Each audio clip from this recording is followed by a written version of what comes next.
Sherry Noland. I recently had a chance to sit down with Ray Bennett and Colin Carter of the pioneer progressive rock band Flash. And we talked about many things. Their recent reunion and, well, here's the result. Hope you enjoy it. Well, let's start at the beginning. No, why? Let's start in the middle. Why are you Flash again? Why we've got nothing better to do. It's been a while. Where you been? I hadn't noticed. Well, when Colin and I first started talking about doing this several years ago, one of the first things we both agreed on was that Flash felt like it was unfinished. It was unfinished business. So here was another opportunity to get going, to do it, to try it again. So that's why we're doing it. We want to do it. Sounds like a good reason. Yeah. Are you in? It was a very promising band. You know, we covered a lot of ground very quickly, and it seemed like at the time we had limitless potential. And then it all stops. There are the missing parts. The missing parts of the original. The original. They're all still there. You want to talk about that a little bit? I won't go any further. How did it come to be that you and Colin got together again? And okay, well, what happened with Mike and the Pete? shortened version is we all talked. Peter Banks, Mike Huff, me and Colin, we all talked. And I mean, it became pretty obvious right from the start that Peter had reservations and certain qualifications to make Flash happen, like must be financed properly, and then of course we had the logistical problems with Peter Banks was in London, I lived in New York, Colin lived in Oregon, Mike Huff was living somewhere in the middle. Kentucky, I think I heard. Yeah. Kentucky or Nashville or somewhere like that. So that was the first problem. But you know, as it progressed, you know, you could tell Peter was kind of non-committal about it. And the only two that were really solid were me and Colin. Mike kind of came along with the ride for a while, but eventually we got together with Mike, the three of us got together, and he decided very quickly that, well, I thought I wanted to do it, but I didn't. That was his words. Colin, over to you. Well, we can let this stuff roll. Yeah, I mean, I had a long conversation with Peter about being part of this, and he came up with various reasons. He wanted first-class treatment, and you know, that we were just not able to provide that. He said the stuff was hard to play, it was really difficult, and he said he was too old. You know, he came up with a bunch of reasons why he didn't want to do it, and so Ray moved out to Oregon, and he and I worked together for a couple of years, put a band together out there, playing around the West Coast there, and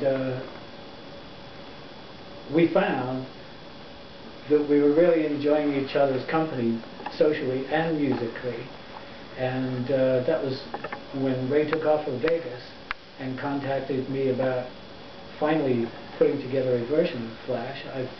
Based on my experience with him and a couple of years he was out working with me in Oregon, that it would be a good idea, and I felt pretty sure that it would be successful. So I've been commuting out here to Vegas, and we've been putting this package together, and it's just turned out the way we expected it to. It's coming on great. We found great musicians to work with. The material is just coming faster than we can get recorded and rehearsed, and so things are looking really good. You know, the funny thing was that nobody in Flash has seen each other for more than 20 years. We worked together through, you know, through all the 70s, hung out, socialized in the late 70s, early 80s, and then around about 1982 we all just buggered off into the sunrise, went off and lived our lives, and then 20 years later we started talking.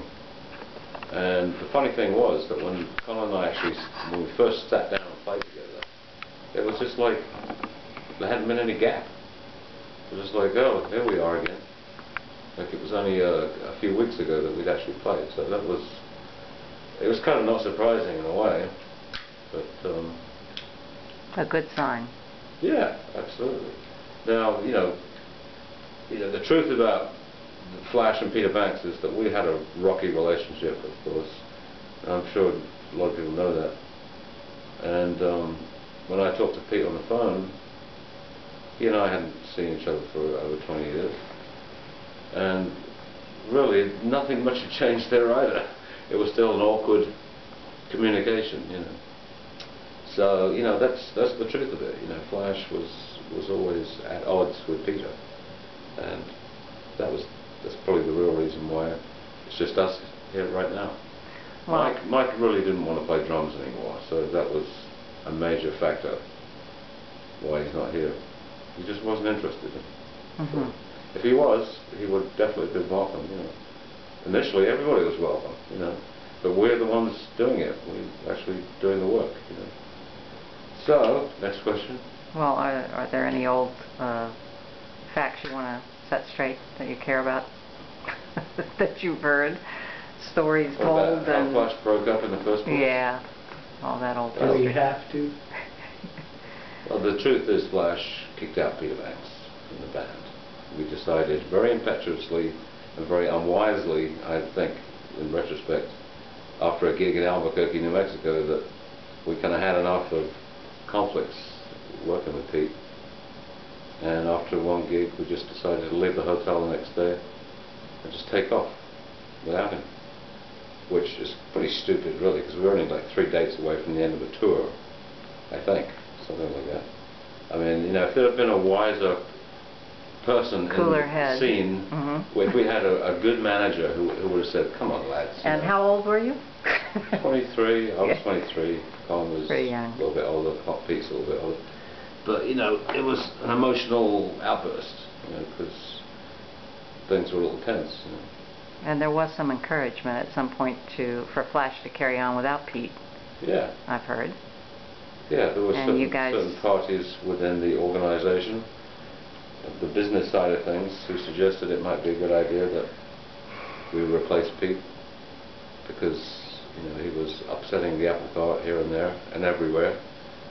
And at the time we voted to just carry on and as it was, because we thought it was a good band. But it didn't last that much longer, for another year.